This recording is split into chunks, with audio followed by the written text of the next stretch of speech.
MBN 뉴스 8 오늘의 주요 뉴스입니다. 오늘 오전 10시쯤 통영에 상륙한 태풍 콩레이가 3시간 만에 경남을 훑고 동해로 빠져나갔습니다. 윗세오름에 700mm의 비가 쏟아진 것을 비롯해 제주에는 기록적인 물폭탄이 떨어졌습니다. 영덕에서 80대 노인이 거센 물살에 휘말려 실종됐다 숨진 채 발견됐고 포항에서는 70대 노인이 실종됐습니다. 차량이 물에 고립되거나 건물 외벽이 무너지고 해안가에 집채만한 파도가 들이치는 등 전국에서 피해가 잇따랐습니다. 4차 방북길에 오른 폼페이오 미 국무장관은 방북 이후 2차 북미 정상회담의 날짜와 장소 등 윤곽이 나올 것으로 본다고 밝혔습니다. 비핵화 관련해선 목표에 이를 때 궁극적으로 중국도 참여하는 평화협정에 서명하게 될 것이라며 장밋빛 체제 보장 로드맵을 상기시켰습니다. 14선언 11주년 기념 공동행사 참석을 위해 평양을 찾은 방북단이 2박 3일간의 일정을 마치고 오늘 귀환합니다. 화기애애한 분위기 속에서 이뤄진 어제 만찬에서 남북은 내년에는 서울에서 열자며 다음 행사를 기약했습니다. 시험 문제 유출 의혹을 받고 있는 숙명여고 쌍둥이 자매가 첫 경찰 조사를 받았습니다. 당초 오후까지 조사가 이어질 예정이었지만 점심을 먹던 쌍둥이 중 한 명이 호흡곤란을 호소하면서 조사가 중단됐습니다. 태풍 콩레이로 취소될 뻔했던 서울 세계 불꽃축제가 조금 전인 오후 7시에 예정대로 시작됐습니다. 올해는 꿈꾸는 달을 주제로 1시간 40분 동안 10만 발의 불꽃이 밤하늘을 수놓습니다. 여러분 안녕하십니까? MBN 뉴스8 시작합니다. 제25 태풍 콩레이는 남동부를 핥히고 동해상으로 빠져나갔습니다. 순간 최대 풍속이 초당 40m를 웃돌 정도로 위세를 떨쳤습니다. 지금까지 한 명이 사망하고 한 명이 실종됐으며 강풍과 폭우로 곳곳에서 피해가 속출했습니다. 태풍 콩레이는 당초 전망보다 빠르게 한반도를 벗어났습니다. 먼저 박상호 기자입니다.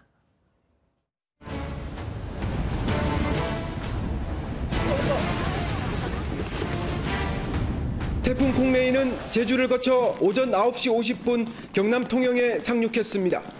순간 최대 풍속이 초당 40m를 웃돌면서 출렁다리가 장난감처럼 끊어질 듯 크게 요동칩니다.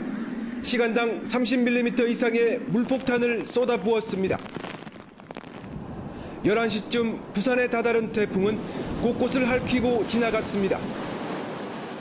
오전에만 500여 건의 피해 신고가 접수됐고 2만여 가구의 전기 공급이 끊겼습니다. 정오쯤 부산과 울산 사이를 지나던 태풍은 매우 강한 중형급에서 중간 강도의 소형급으로 약해졌습니다. 그리고는 낮 12시 40분 경북 포항 앞바다로 빠져나갔습니다.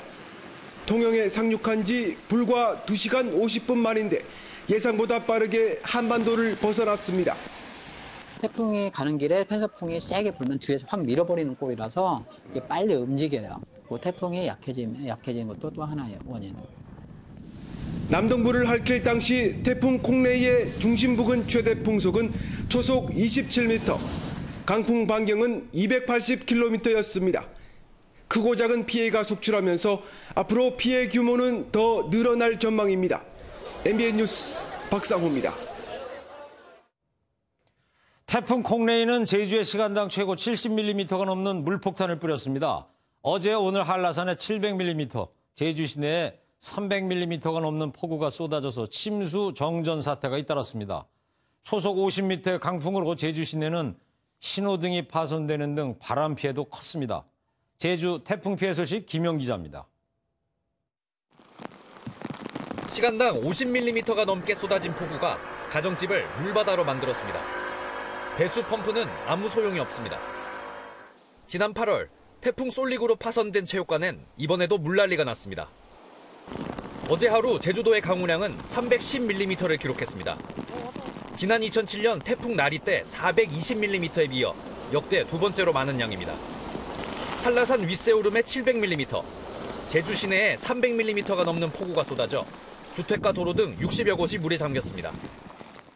우리 지역이 항상 이렇게 도로가 범람하는 지역입니다. 근데 거의 밤새야 되지 않을까요? 뭐 한 3시, 4시 돼야 절정이라니까 뭐 그렇게 해야 됩니다. 최대 순간 풍속이 초속 50m에 이르는 강한 바람에 신호등이 파손되는 등 30여 건의 강풍 피해가 발생했습니다. 강풍의 전기선이 끊어지면서 서귀포시 일대 1천여 가구는 한때 정전으로 불편을 겪었습니다. 중단됐던 항공편 운항은 오늘 오후 12시 30분부터 재개됐습니다.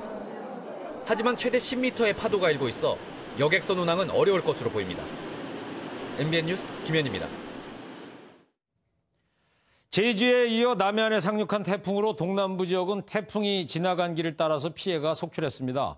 곳곳에서 축대가 붕괴되고 차량이 물에 휩쓸리는 사고가 일어났습니다. 학교 철제 담장은 기둥째 뽑혔습니다. 정치훈 기자입니다. 소방대원이 줄 하나 잃지 않은 채 아슬아슬하게 구조에 나섭니다. 남성이 간신히 구조되고 뒤이어 여성도 안전장비를 착용합니다. 갑자기 불어난 물에 차량이 완전히 잠겨 차 지붕을 붙들고 있던 모자가 구조됐습니다.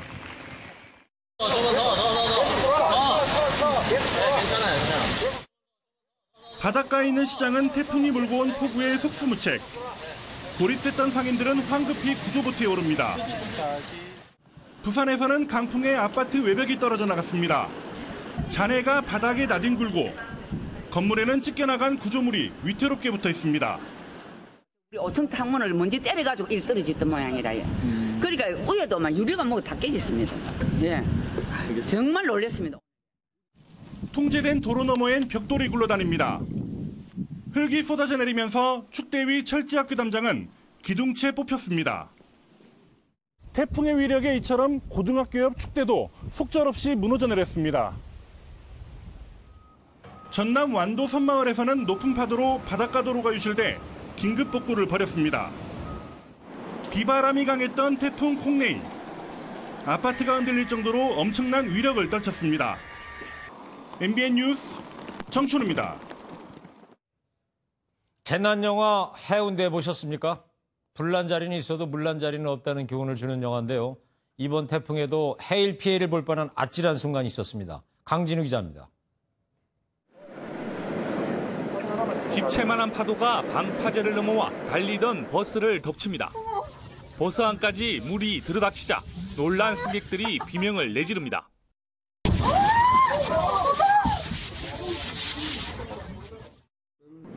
2년 전 이맘때 부산 해운대를 덮쳐 해일 피해를 준 태풍 차바의 모습입니다. 그 강도와 경로까지 닮은 꼴인 태풍 콩네이는 같은 장소에서 또 해일 피해를 줬습니다. 다랑키보다 큰 파도 더미가 또 방파제를 넘어 인근 상가를 위협했습니다. 비슷한 시간 해일의 공포는 경남 통영의 항구 일대도 덮쳤습니다. 태풍이 만조 시간대와 만나면서 해수면이 육지와 맞닿기 일보 직전이었습니다. 피항 중인 선박 하부가 정박장과 부딪힐 수 있어 어민들은 발을 동동 굴려야 했습니다. 배 자도 못 하십니다. 배가 부르시고 불러가 싶어서 걱정했지. 경북 영덕 관광에서 서로 묶어두었던 선박 15척도 불어난 물에 유실됐습니다.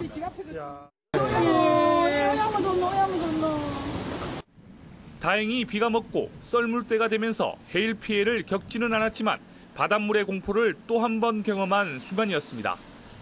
MBN 뉴스 강진우입니다. 오늘 경남 내륙을 관통한 태풍 콩네이는 이례적으로 한반도를 가을철에 찾아온 태풍입니다.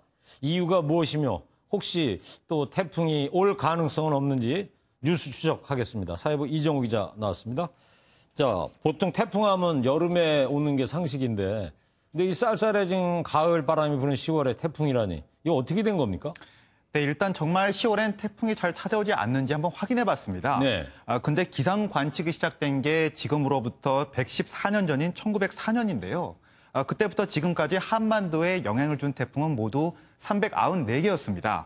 그런데 이 가운데 10월에 찾아온 태풍은 모두 6개에 불과했습니다. 네. 10월 태풍은 아주 드문 현상이 맞다는 얘기입니다. 예. 114년 동안 394개 태풍이 있었다. 재밌는 통계네요. 근데 이 드문 현상이 왜 일어난 거예요? 올해 무척 유난스러웠던 폭염에서 그 원인을 찾을 수 있을 것 같습니다. 그래요? 예년 10월 같으면 북태평양 고기압은 보시는 것처럼 쭈그러든 풍선처럼 매우 작은 형상을 띠고 있는 게 사실은 일반적입니다.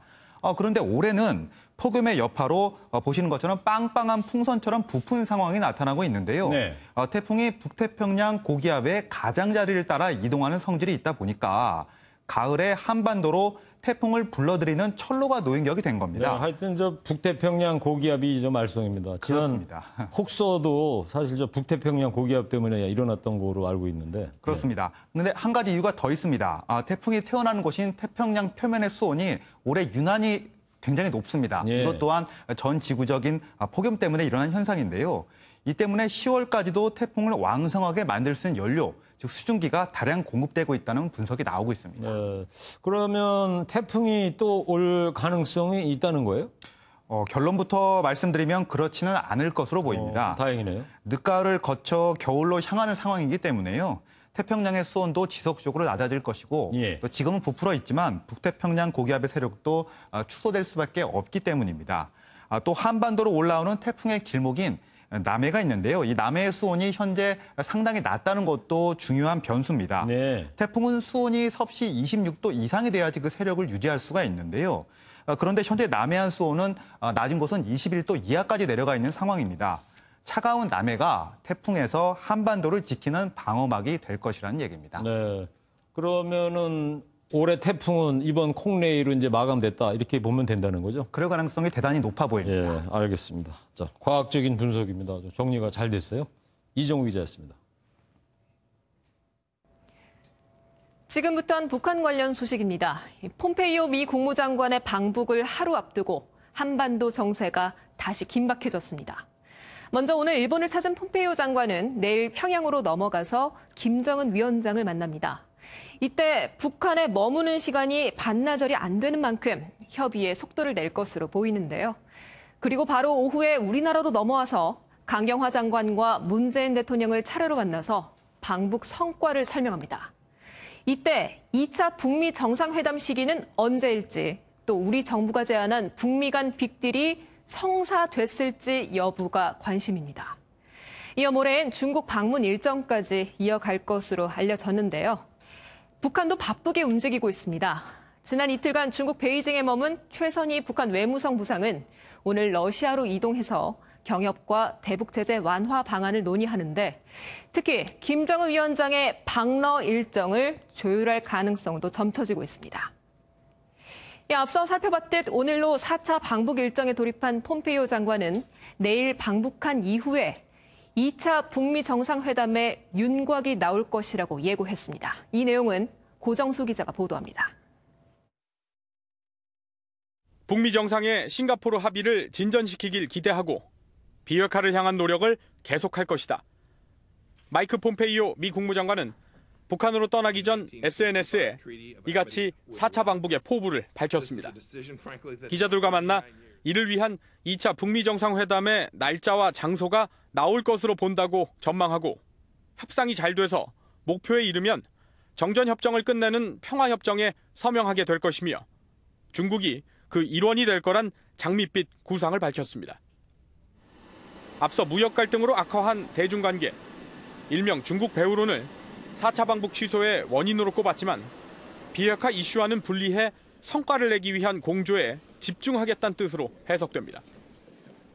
폼페이오 장관은 일본에 도착해 아베 신조 총리, 고노다로 외무상과 만나 방북 전 미일 공조를 통한 협상 전략을 점검했습니다. How we hope to proceed when we're in Pyongyang tomorrow, so we'll have a fully coordinated, unified view of how to proceed, which will be what is needed if we're going to be successful in denuclearizing North Korea. 북한에 이미 상응 조치를 취했다고 선을 긋고 검증되고 불가역적 비핵화 입장도 강조한 만큼 이 자리선 압박 방안 논의에 무게가 실릴 전망입니다. MBN 뉴스 고정수입니다. 북한이 종전선언을 추진하는 의도에 대해서 비판적인 의문을 품어야 한다는 지적이 나왔습니다. 웨이네어 유엔군 사령부 부사령관이 종전선언이 곧 주한미군 철수 논쟁으로 이어질 수 있다며 경계가 필요하다고 주장했습니다. 이혁준 기자입니다. 캐나다군 중장이자 한반도 휴전을 감독하는 유엔군 사령부 부사령관인 웨인 에어입니다. 에어 부사령관은 미국 워싱턴 DC의 카네기 국제평화재단에서 열린 세미나에서 북한이 왜 그렇게 열심히 종전선언을 추진하는지 의문을 품어야 한다고 강조했습니다. 한국 전쟁 종전선언이 불러올 위험 요인을 경고한 겁니다. The pessimist would say it's another way to split the Allies apart, as was very eloquently said. They are experts at separating allies.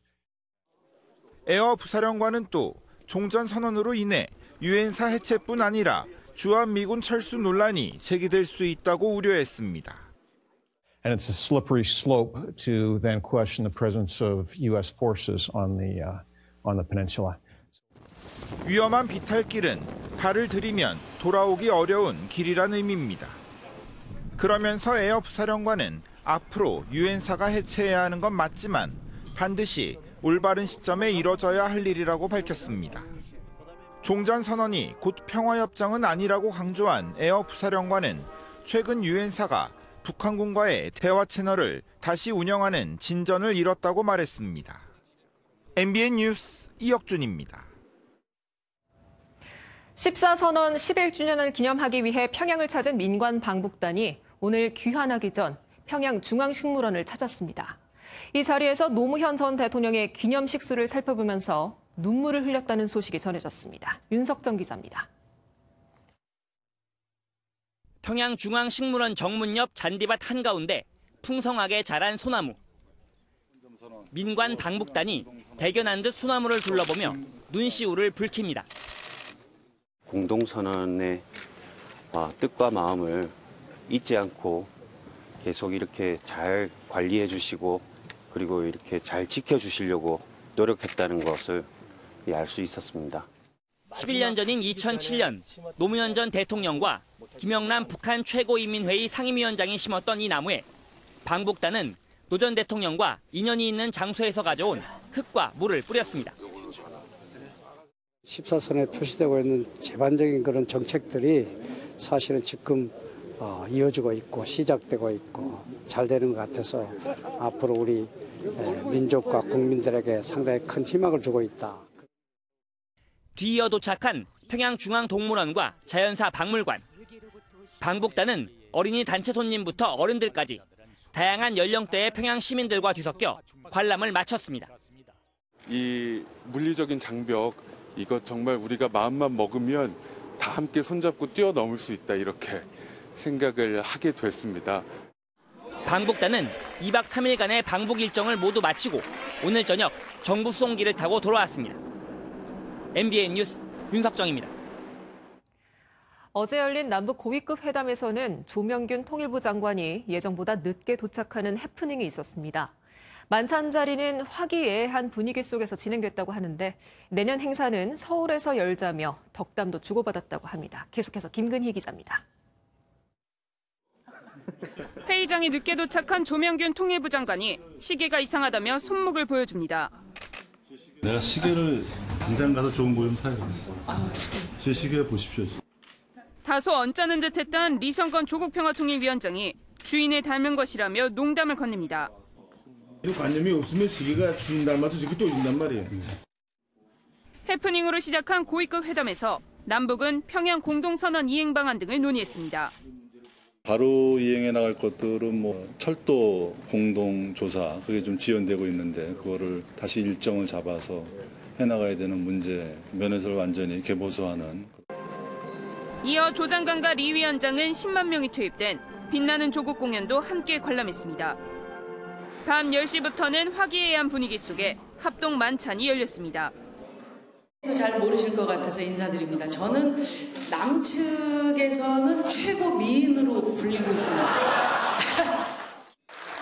내년에는 서울에서 기념식이 열렸으면 좋겠다는 말에 박수가 쏟아졌습니다.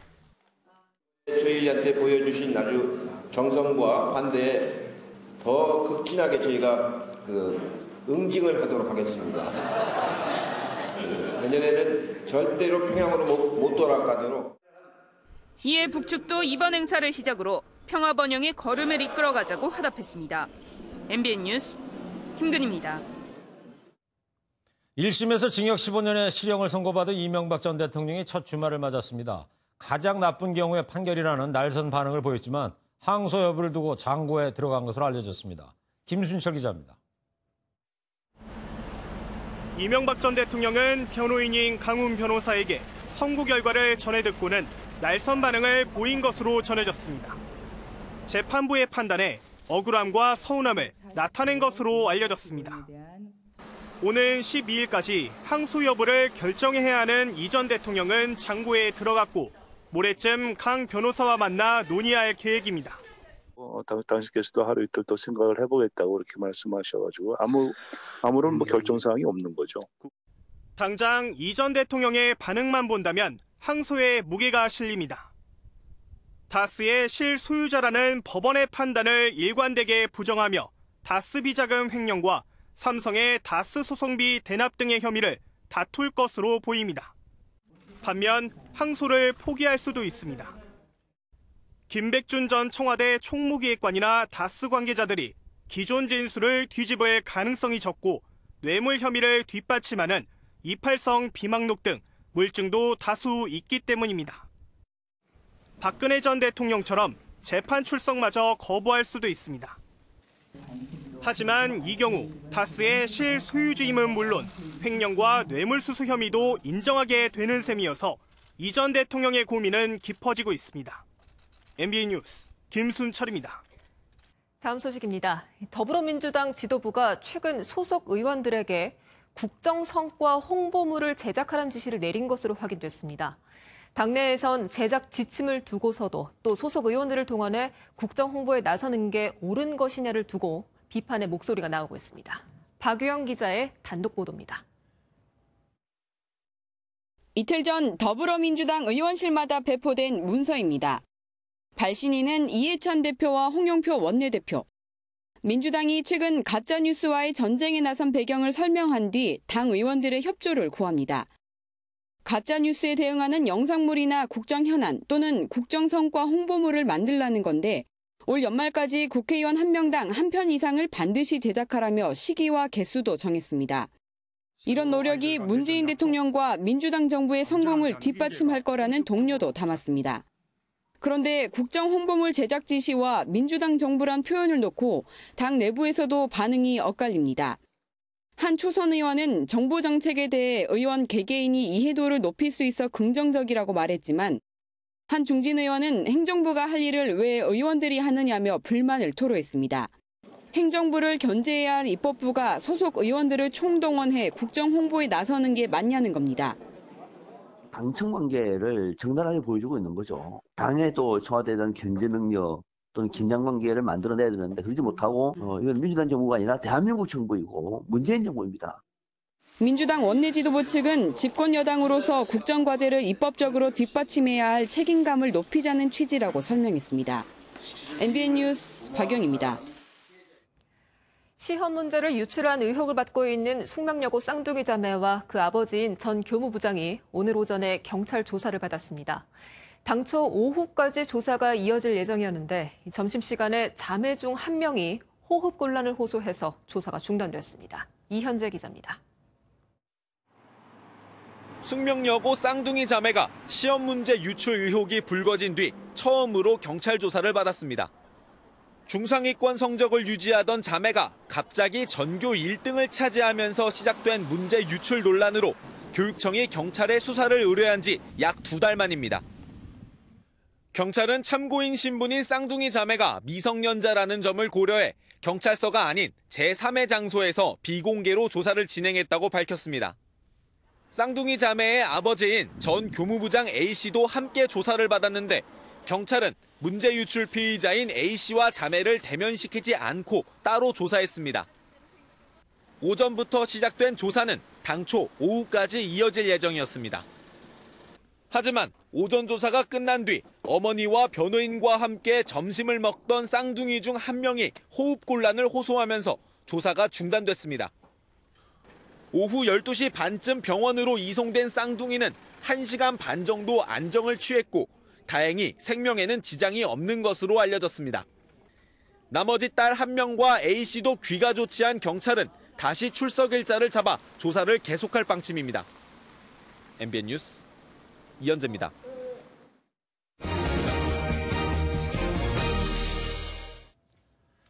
가볍게 소주 한두 잔 마시면 괜찮겠지 하면서 운전하는 분들이 있습니다. 네, 음주 사고 통계를 봤더니요. 이 가볍게 몇 잔을 먹고 발생한 사고에서 사망자 수가 가장 많았다고 해요. 네, 음주운전 기준 대폭 낮춰야 합니다. 그런 법안이 발의가 되어 있는데 그 논의가 중단돼 있다고 합니다. 아, 그래요? 네. 이해가 안 되네요. 한 잔이라도 술 마시면 차에게 어떻게 해야 하는지 아세요? 어떻게 해야 될까요? 두 손 들고 항복해야죠, 차한테. 예. 그럼요, 맞죠. 이렇게 해야죠. 네, 정규일 기자가 전해드리겠습니다. 흰색 벤츠 승용차가 튀어나오더니 다른 차를 잇따라 들이받으며 팔중 추돌 사고를 일으킵니다. 얼마 전 이 사고로 1명이 죽고 5명이 다쳤는데 당시 벤츠 운전자는 면허정지 수준의 술을 마신 상태였습니다. 면허정지 대상인 혈중 알코올 농도 0.05%에서 0.09%는 소주 2잔에서 4잔 정도. 이처럼 소주 몇 잔이면 술을 가볍게 마신 걸로 생각하지만 종종 대형 사고로 이어집니다. 실제로 최근 4년간 음주운전 사고를 분석한 결과 오히려 가벼운 음주운전 사망 사고가 소주 1병 또는 그 이상을 마실 때보다 더 많이 발생했습니다. 주의분산 행동이나 그리고 인지 반응 속도가 느려지거나 해서 난폭 운전이나 혹은 과격한 운동으로 이 때문에 음주운전 기준을 소주 한두 잔 수준인 0.03%로 더 낮추고 벌칙을 강화하는 법안이 발의됐지만 논의가 제대로 이루어지지 않고 있습니다.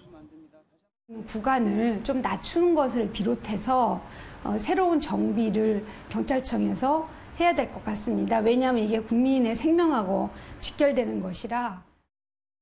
MBN 뉴스 정규혜입니다. 가을 이맘때면 서울 여의도 불꽃축제하죠. 저녁 노을 지고 달빛 흐를 때 꼬마 불꽃송이. 오늘 또 그날이 됐습니다. 이거 태풍으로 할지 말지 하다가 지금 열리고 있는데요. 100만 인파가 불꽃축제 감상하고 있습니다. 현장 연결해 보겠습니다. 정주영 기자, 축제가 언제 시작됐나요?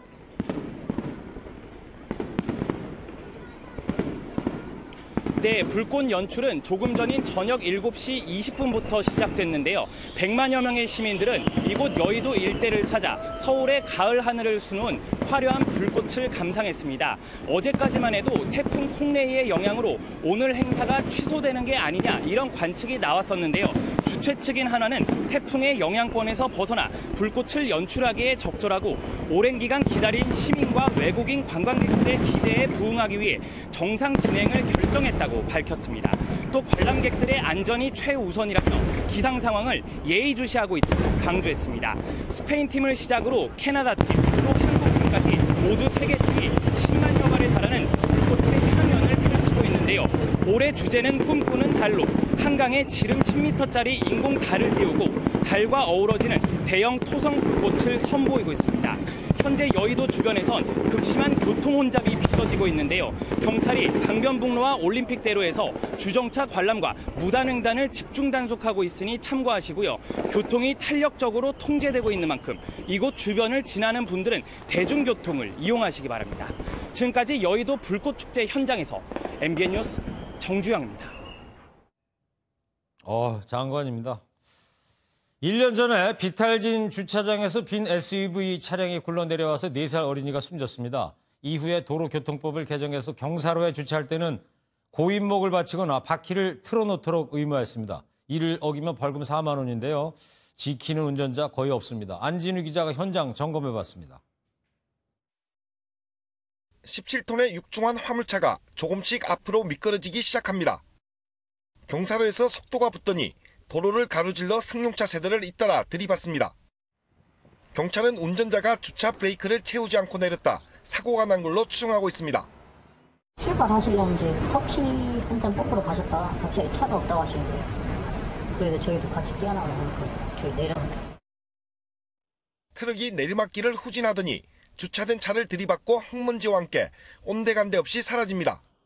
이런 경사로에서 일어나는 사고를 막으려고 지난달 관련법이 개정됐습니다. 그런데 안전수칙을 지키는 운전자는 찾기 어렵습니다. 지금 이 언덕길에 모두 15대의 차가 주차돼 있습니다.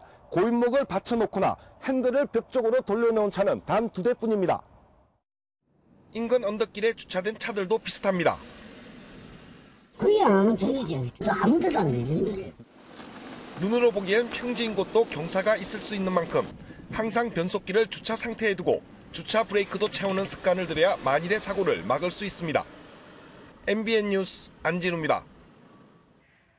치솟는 집값과 대출 규제로 돈줄까지 막히는 상황이 되자 해외 부동산 펀드에 대한 관심이 높아지고 있습니다. 적은 돈으로 높은 수익률을 올리면서 수천억 원의 뭉칫돈이 몰렸습니다. 김지영 기자입니다. 미국 텍사스 오피스 빌딩에 투자하는 한 해외 부동산 펀드의 수익률은 7.2%.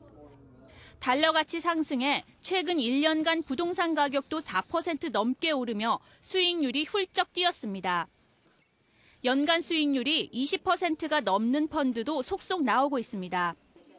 1%대 은행금리에 주식시장도 부진하자 해외 부동산으로 투자자들이 눈을 돌리고 있습니다. 특히 위험 부담이 큰 직접 투자보다는 적은 돈을 투자해 높은 배당 수익을 올릴 수 있는 해외 부동산 펀드가 인기입니다.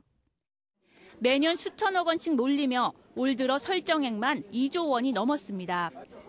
오를 대로 오른 집값에 정부 규제로 국내 부동산 투자 기회가 줄어들면서 해외 부동산 펀드는 더욱 주목받고 있습니다. 한 3%, 4% 정도 선진국에서 거두고 있습니다. 유럽이나 일본 등의 좀 시장에서 5에서 6% 정도도 기대할 수 있는 것 같습니다. 그래서 타 자산보다 더 수익이 높은 걸 기대하고. 다만 해외 부동산 펀드는 5년 이상의 장기 계약으로 중도 해지가 안 되는 점은 유의해야 합니다. MBN 뉴스 김지영입니다. 세계적인 축구 스타 호날두의 성폭행 의혹 논란이 걷잡을 수 없이 커지고 있습니다. 호날두 측은 의혹을 전면 부인하면서 법적 대응까지 벌이고 있는데 수사 결과가 어떻게 나올지 초미의 관심입니다. 전광열 기자입니다. 차를 몰고 나타난 호날두가 취재진의 인터뷰 요청에도 소속팀 유벤투스 훈련장으로 들어갑니다. 호날두는 독일의 시사주간지 슈피겔이 자신의 성폭행 기사를 내보내자 가짜 뉴스라고 반박하고는 입을 다물었습니다. 반면 피해자라고 주장한 미국 여성 캐스린 마요르가는 슈피겔과의 인터뷰에서 2009년 6월 13일 나이트클럽에서 만난 호날두에게 라스베이거스의 한 호텔에서 성폭행을 당했고 침묵의 대가로 37만 5천 달러를 받는 합의서에 서명했다고 밝혔습니다. The Me Too movement and the women who have stood up, disclosed sexual assaults publicly has given Catherine a lot of courage. 호날두는 리오나르도 디캐프리오와 마이클 잭슨 등 스타들을 변호했던 명예훼손 사건 전문 변호사 데이비드 체스노프를 고용했습니다. 강압에 의한 성범죄가 아닌 합의로 가진 성관계라고 선을 그었지만 대중적인 이미지에는 이미 금이 갔습니다. L'operazione Cristiano Ronaldo Juventus è un'operazione di immagine, è un'operazione sportiva, è un'operazione commerciale, quindi uno dei tre pilastri, quella dell'immagine, verrebbe a cadere. 성폭행 논란 직후 소속팀 유벤투스 주가는 10% 가까이 떨어졌고 후원사인 나이키와 EA 스포츠는 상황을 지켜보겠다며 당혹스럽다는 반응을 보였습니다. MBN 뉴스 전광열입니다.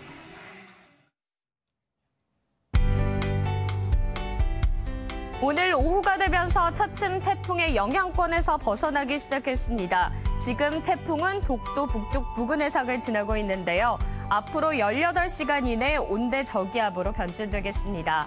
하지만 아직 비구름이 남아있는 영동에서는 저녁까지 5mm 안팎, 울릉도 독도에서는 5에서 20mm가량의 비가 더 내린 뒤 차츰 그치겠습니다.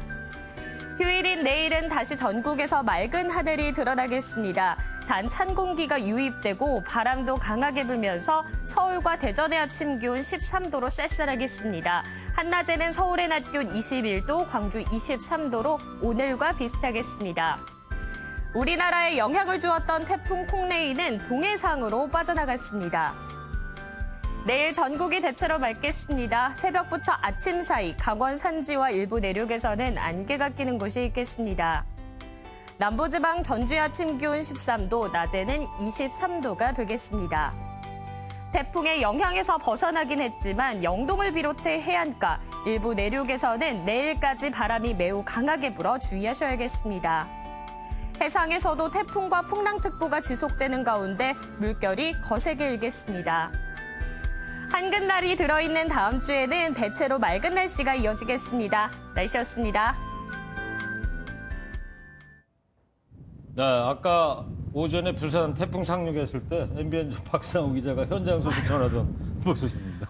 아유, 눈도 제대로 뜨지도 못하고 너무 힘겨워 보이는데요. 초속 아이고, 30m 바람이 불고 있었다는 거 아닙니까? 네. 몸 가누기도 힘들어 보이네요. 그래서. 그러니까요. 이 제주와 동남부 지방을 아수라장으로 만들어 놓고요. 태풍이 지나갔습니다. 올해 마지막 태풍일 것으로 보이는데요. 이제 태풍 지나갔으니까 풍성한 수확의 계절이 오길 기대해 보겠습니다. 네, 시청자 여러분 편안한 주말 저녁 보내시기 바랍니다. MBN 뉴스팔 마칩니다. 행복하세요.